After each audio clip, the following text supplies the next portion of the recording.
빌립보서 3장 1절부터 12절까지 봅니다.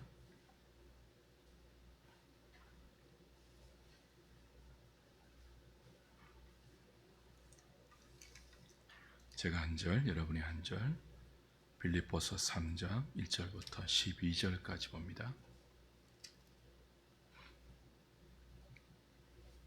끝으로 나의 형제들아, 주 안에서 기뻐하라.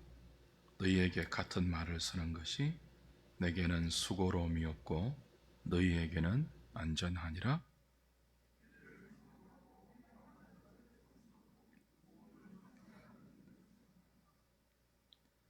하나님의 성령으로 봉사하며 그리스도 예수로 자랑하고 육체를 신뢰하지 아니하는 우리가 곧 할례파라.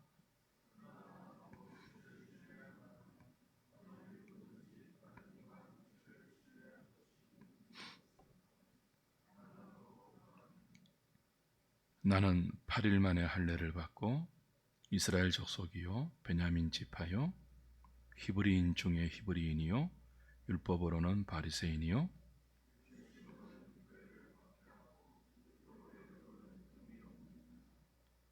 그러나 무엇이든지 내게 유익하던 것을 내가 그리스도를 위하여 다 해로 여길 뿐더러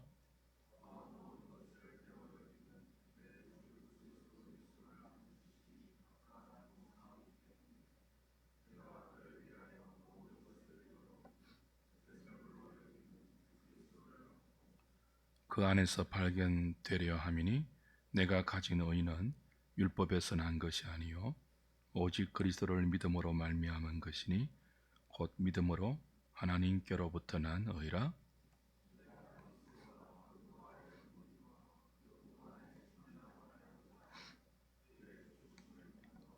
11절 12절 같이 봅니다. 어떻게 했으든지 죽은 자 가운데서 부활에 이르려 하노니 내가 이미 얻었다 함도 아니요 온전히 이루었다 함도 아니라 오직 내가 그리스도 예수께 잡힌 바 된 그것을 잡으려고 달려가노라. 아멘.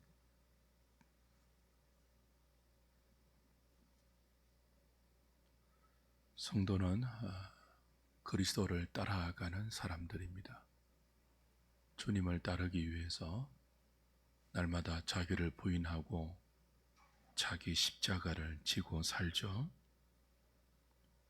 그렇게 주님을 따라가는 결국이 무엇이겠습니까?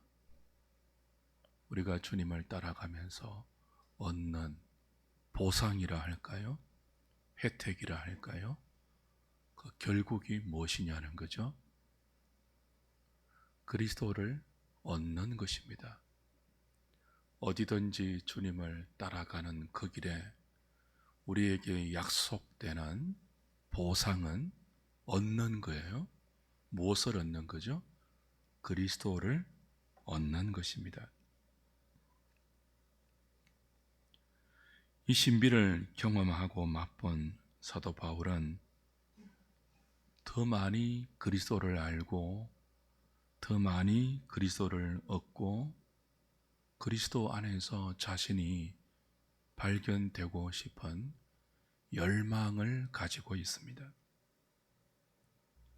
사도는 그리스도의 죽음을 본받아 어떻게 하든지 죽은 자 가운데서 부활에 이르려 하는 자신의 삶을 본받아라 그러면서 이 복된 믿음의 삶을 방해하는 것이 우리에게 있으니 조심하고 삼가해야 한다 권하고 있죠.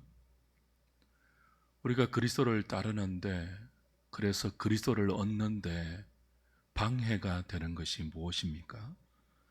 2절에 좀 심한 말을 서면서 이렇게 표현합니다. 개들이 있다. 행악하는 자들이 있다. 몸을 상해하는 자들이 있다.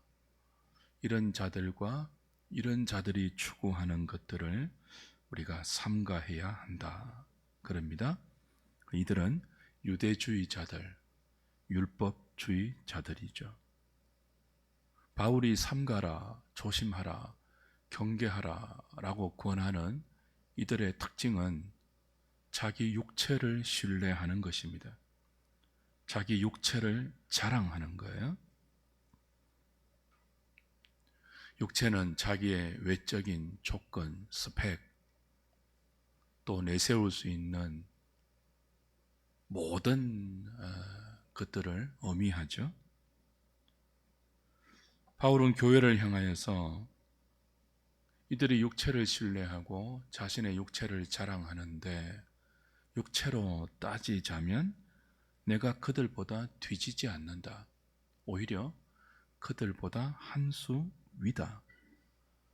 그런데 그들처럼 육체를 신뢰하고 그것을 자랑하는 한, 그리스도를 따라가면서 그리스도를 얻을 수는 없다. 육체를 신뢰하는 이상 그리스도를 얻을 수 없기 때문에, 아니 오히려 방해가 될 뿐이기 때문에 그들을 삼가고 그들을 따라가서는 안 된다고 역설하면서 자신의 삶을 간증으로 제시합니다. 4절부터 6절까지 바울은 그리스도를 알기 전에, 그리스도를 얻기 전에 자신이 자랑했던 조건들을 열거하죠. 난지 8일 만에 할례 받은 것, 이스라엘 족속, 베냐민 지파, 히브리인 중에 히브리인이요 율법으로는 바리새인이고, 열심히 교회를 박해했고 율법의 의로 흠이 없는, 바울이 열거하고 있는 이런 리스트는 요즘 말로 하면 금수저 혹은 다이아몬드 수저에 해당하는 스펙들입니다. 유대인이라면 누구나 부러워하는 것이고 누구나 갖고 싶어하는 이력들이죠. 예수 그리스도를 만나기 전에, 성령의 은혜로 그리스도를 얻기 전에 바울은 다른 유대인들과 똑같이 이것들을 추구하고 또 이것들을 자랑하고 이것들을 의지하고 신뢰했습니다.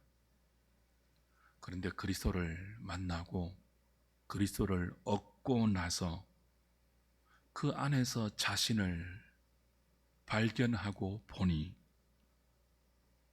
더 많이 그리스도를 얻기 위해서는, 더 많이 그리스도를 알기 위해서는 이 모든 것들, 과거에 자랑하고 신뢰하고 내세웠던 모든 외적인 스펙과 이력들을 내려놓을 수 있고 해로 여기고 배설물로 여길 수 있어야 함을 깨달았습니다. 그리고 그 사실을, 그 가치관을 빌립보 교회에게 가르치고 있어요. 빌립보서의 별명이 기쁨의 편지입니다. 이 편지를 쓰고 있는 장소적인 배경이 로마의 감옥 아니었지 않습니까? 감옥 안에 있는 사람이 감옥 밖에서 자신을 위로하러 온 빌립보 교인들에게 기뻐하라, 내가 다시 말하노니 기뻐하라, 주 안에서 기뻐하라 라고 방해받을 수 없는 기쁨을 전하고 소개하면서 그 비결을 지금 제시하는 장면이거든요. 감옥 안에 있어도 이 자기에게 있는, 바울 자기에게 있는 이 기쁨을 그들에게 소개하는데, 그 비결이 그리스도를 얻을 때, 그리스도 안에 있을 때 기뻐할 수 있다는 거예요. 근데 그걸 방해하는 것이 지금 너희들을 미혹하고 있는 유대주의자들, 율법주의자들, 성령으로 봉사하지 않고 자신의 육체를 신뢰하고 자신의 육체를 자랑하는 그런 자들이고, 그런 자들의 가르침에 빌립보 교회가 미혹되고 있는 경향이 있기 때문에 이들을 삼가라. 이들의 본질은 개들이다, 개들이다.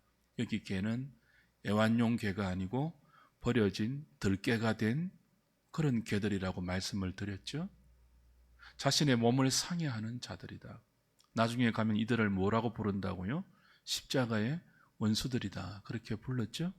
이들을 삼가는 대신 자신을 본받아야 하는데 자신이 어떻게 살았대요? 과거에 자랑하고 과거에 의지하고 과거에 신뢰했던 모든 스펙과 이력들을 더 많이 그리스도를 얻기 위해서 해로 여기고 배설물로 여겼다. 이런 나를 본받으면 저들을 삼가고 이런 나를 본받으면 너희들도 나처럼 어디서 무엇을 하든지 그리스도를 따를 수 있고 그리스도를 따를 때 우리에게 주어지는 최고의 혜택, 최고의 유익, 최고의 보상인 그리스도를 얻을 수 있다. 그러니 나를 본받아라.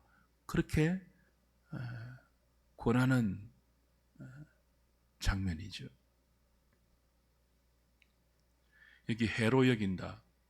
그리스도를 얻는다. 그리스도를 아는 지식이 가장 고상하다 하는 이 용어는 몇 번이나 말씀을 드렸죠. 철학적인 용어가 아니고 어떤 용어라고요? 상업적인 용어예요. 장사할 때 쓰던 경제적인 용어예요. 그러니까 지극히 현실적인 시장 바닥의 언어입니다. 그리스도를 얻는다. 다른 모든 것을 해로 여긴다. 예수 그리스도를 아는 지식이 가장 고상하다. 뭐 이런 용어들이 전부 시장의 언어예요. 시장의 언어.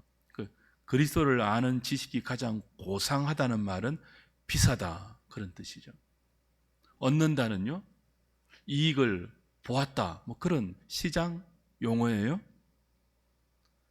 예수 그리스도가 가장 비싸다. 가장 고가다. 뭐 그런 뜻입니다. 그래서 가장 비싼 그리스도를 얻기 위해서 우리가 그리스도를 따라야 한다는 거예요. 그리스도를 따를 때 우리에게 요구되는 자기 십자가, 자기를 부인하는 것, 세상적인 관점으로 볼 때 손해로 여길 수 있는 것, 내가 손해봤다라고 판단될 수 있는 그 모든 것들을 다 잃어버린다 할지라도 그리스도 한 분을 얻으면 내가 다 잃어버린 그것보다 훨씬 뭐예요? 비싸기 때문에, 훨씬 그리스도가 고가이기 때문에 그리스도를 얻는 것이 다른 모든 것을 잃어버리는 것보다 경제적으로 따져보면, 시장 용어라고 했죠? 경제적인 용어라고 했죠? 경제적으로도 따져보면 훨씬 더 유익이니 어디든지 주님을 따라가라. 그때 그리스도를 얻고 그 안에서 기뻐할 수 있다. 그런 논리입니다. 왜 그리스도가 가장 비싼 분이죠? 왜 그리스도가 세상의 모든 것을 다 합쳐도 가장 그리스도가 고가이죠? 그리스도 안에 모든 것이 있기 때문입니다. 하나님께서 우리에게 주실 수 있는 모든 가치로운 것, 모든 좋은 것이 다 그리스도 안에 있습니다. 사도는 그리스도를 하나님의 형상이다 그랬고요, 보배다 그랬습니다. 보배이신 그리스도 그랬습니다. 우리가 이분을 알게 되면, 우리가 이분을 얻게 되면 하나님이 원래 인간을 지으신 그 의도대로 복된 삶을, 존귀한 자신을 찾을 수 있습니다.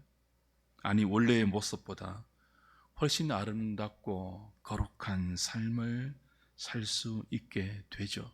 그래서 그리스도가 가장 고가입니다. 그래서 그리스도가 가장 비싼 분입니다. 우리가 이분을 얻으면 세상의 모든 것을 다 합친 것보다 더 많은 복을 받은 거예요. 사도는 에베소서에서 뭐라고 했습니까?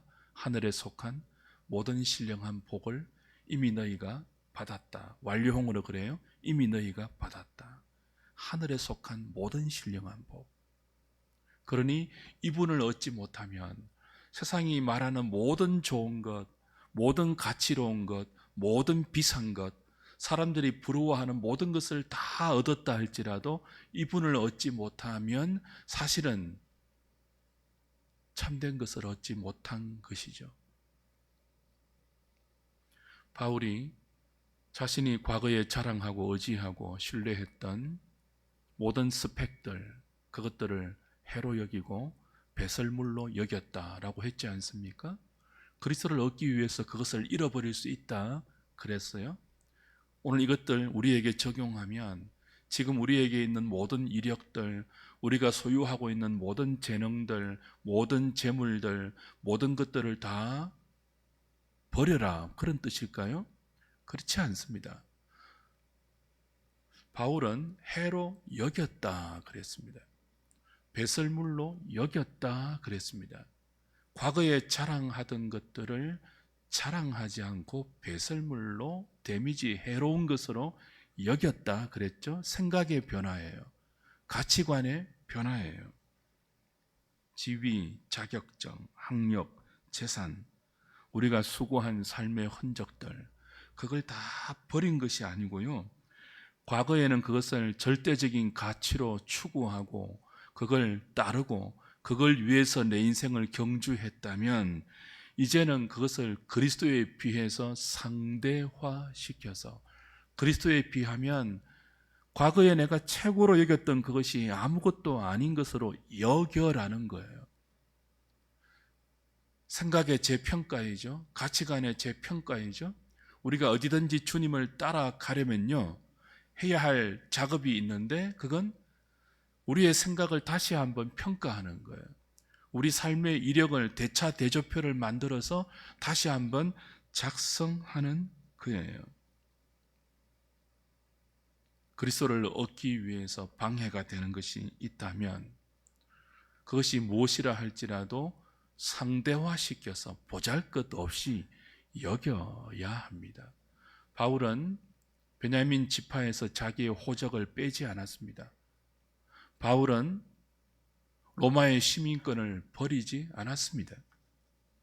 오히려 그런 것들을 복음 전파를 위해서 사용할 수 있을 때 유익하게 사용했죠. 그러나 그런 것들이 바울에게 더 이상 기쁨이 되지 않았습니다. 그런 것들이 더 이상 바울의 자랑이나 인생의 행복의 원인이 되지 않았습니다. 바울은 철저하게 과거의 자신을 행복하게 했고 자신을 기쁘게 했던 모든 것들을 그리스도 안에서 재평가했습니다. 그래서 상대화시켰습니다. 그리스도를 절대화시켰습니다. 그리스도가 가장 고가다, 내 인생에 있어서 가장 비싸다, 그리스도가. 그래서 가장 비싼 그리스도를 얻는데 방해가 되는 것이라면 세상에서 무엇이라 말하든 무엇이든지 다 내려놓을 수 있고 상대화 시킬 수 있어야 한다. 그것이 지혜로운 것이다. 그렇게 우리에게 권하고 있죠. 오늘 이 시간 우리의 삶을 저울에 한번 달아볼 수 있으면 좋겠습니다. 저울에 달아서 내가 지금 추구하고 갈구하고 또 소유하고 있는 그 모든 것들을 한쪽에 다 올려놓고요, 이 양쪽 저울추가 있다면 다른 한쪽에 내가 얻은 그리스도의 분량을 한번 이렇게 올려놓고 어느 쪽으로 무게추가 기울었는지 재평가해 보십시오. 우리의 모든 것을 그리스도 안에서 재평가하지 않으면 우리 마지막 순간에 배설물들을 잔뜩 끌어안고 그것들을 주님 앞에 내어 놓으면서 주님, 내 평생 이것들을 끌어 모으려고 애썼습니다. 배설물 인생이 될 수 있습니다. 여러분, 저와 여러분이 한평생 열심히 믿고 열심히 산다고 살았는데 정작 가장 비싸고 가장 고가인 그리스도를 얻은 것은 없고 배설물만 잔뜩 얻어서 있다면 참 허망하지 않겠습니까? 죽음을 앞두고 마지막 숨을 가쁘게 몰아쉬는 그 순간 하나님 앞에서 우리가 정말 내어놓을 수 있는 것들, 그리스도가, 예수를 믿는 믿음, 그 믿음으로 어렵다함을 받아 그 믿음으로 그리스도를 얻었던 그래서 그리스도 안에서 발견되려 했던 모든 삶의 흔적들, 그리스도 안에서 기뻐하고 그리스도 안에서 울고 그리스도 안에서 몸부림치고 그리스도를 따라가기 위해서 내가 포기했던 많은 것들, 그것들을 주님 앞에 내어놓을 수 있는 그런 영적 대차 대조표가 있는지를 살펴보라고 합니다. 과거에 우리가 추구하고 자랑하려고 했던 외적인 스펙들을 그리스도와 비교해서 상대화시키고 내려놓기 위해서는요, 우리의 눈이 바뀌어야 합니다. 우리의 생각이 여기는 것 아닙니까? 예수를 가장 고가로 여기고 나머지는 상대화시켜서 그렇게 생각하려면요, 이 생각이 바뀌려면 먼저 눈이 바뀌어야 돼요. 눈이 보는 것. 그래서 이것을 성경은 이렇게 표현합니다. 예수를 믿으면 성령이 우리에게 하는 작업이 하나 있는데요, 그건 우리 눈에 비늘을 벗겨내는 것입니다. 예수 믿기 전에 우리가 예수를 얻고 예수님을 발견하기 전에는요, 눈에 다 끝풀을 하나 덮어쓰고 그 비늘을 덮어쓴 채로 세상을 보고 자신을 보고 하나님을 봅니다. 그런데 예수를 믿게 되면, 예수를 얻게 되면, 성령이 우리 안에 들어와서 예수를 따르게 하면 그 눈에 비늘이 벗겨져요. 사도행전 찾고 말씀을 마치겠습니다. 사도행전 9장 17절 18절입니다.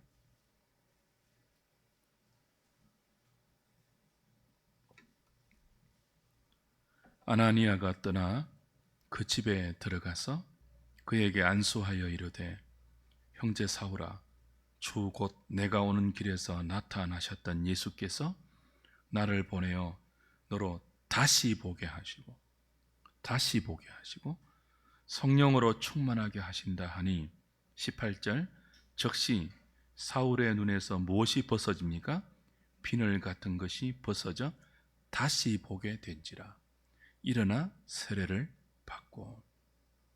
예수 믿는 것을, 예수 따르는 것을 다른 말로 하면요, 다시 보게 되는 거예요. 어떻게 다시 보았죠? 그전에는요, 눈에 비늘 같은 것을 덮어쓰고 모든 것을 보았어요. 그래서 배설물과도 같은 것, 상대적인 평가예요. 그리스도에 비하면 배설물과도 같은 것. 배설물은 귀하지 않는 것 아닙니까? 배설물은 하찮은 것이잖아요. 세상이 좋다고 여기는 모든 화려한 것들, 모든 좋은 것들, 모든 비싼 것들을요, 그리스도와 비교해보면 배설물과 같은 거예요. 어떻게 그런 평가가 가능하죠? 눈에 비늘이 벗겨지면 그전에 좋아 보이던 모든 것들이 그리스도에 비해서 뭐처럼 보일 수 있대요? 배설물처럼 보일 수 있어요. 그런 눈을 가지라는 거예요. 그것이 그리스도를 얻은 자가 보는 새로운 세계관입니다. 새로운 가치관입니다. 모든 것들을 재평가해서 그리스도를 절대화시키고 그 절대적인 그리스도에 비해서 모든 것들을 상대화시킬 수 있는 눈, 비늘이 벗겨져서 다시 보게 된 눈, 그 눈이 있을 때 우리는 어디든지 그리스도를 따를 수 있습니다. 그 눈이 있을 때 우리는 날마다 자기를 부인할 수 있습니다. 그 눈이 있을 때 우리는 날마다 자기 십자가를 지고 주님을 따라가서 그리스도를 얻을 수 있습니다. 가장 고상한 것으로, 가장 비싼 것으로. 그래서 그리스도를 얻은 자가 다른 모든 것들을 상대화시키면서 자신이 얻은 그리스도 안에서 기뻐할 수 있습니다. 바울은 그리스도를 더 많이 얻기 위해서 어떻게 하든지 내가 그리스도의 죽으심을 본받아 그리스도의 고난에 참여하여 부활에 이르려 한다. 그리스도를 더 얻기 원한다. 내가 그리스도를 더 얻을 수 있다면 죽는 것도 좋다, 지금 그렇게 말하고 있거든요. 그리스도의 죽음에 참여하여 어떻게 하든지 부활에 이르기를 원한다. 이 말은 그리스도를 더 얻기를 원한다. 왜요? 그분이 가장 비싼 분이기 때문에. 그래서 우리는 무엇을 하든지 이런 다시 보게 된 눈을 가지고 모든 것들을 상대화시켜야 합니다. 제가 지금 목회를 하고 있잖아요. 목회가 절대화되면 안 돼요. 우리에게 절대화되어야 하는 것은 예수 그리스도 한 분밖에 없습니다. 열심히 목회를 하는데 제가 그리스도를 얻지 못하면 열심히 하는 그 목회가 무슨 유익이 있습니까, 저한테? 열심히 목회하면서 배설물만 잔뜩 쌓아가고 있다면 그게 무슨 유익이 있냐고요. 학생들은 열심히 공부해야죠. 그런데 그 공부를 상대화시켜야 합니다. 장사하는 사람들은요, 열심히 장사해야죠. 근데 그 장사를요, 상대화시켜야 합니다. 사업하는 분들은요, 열심히 성실히 정당하게 사업을 해야죠. 그러나 그 사업을 상대화시켜야 돼요. 우리의 그 절대적인 그리스도를 얻는데 우리가 열심히 하는 모든 것들이 방해가 되고 오히려 열심히 하는 그것이 그리스도를 얻지 못하게 하는 것이라면 그것을 상대화시켜서 배설물처럼 여길 수 있어야 한다는 거죠.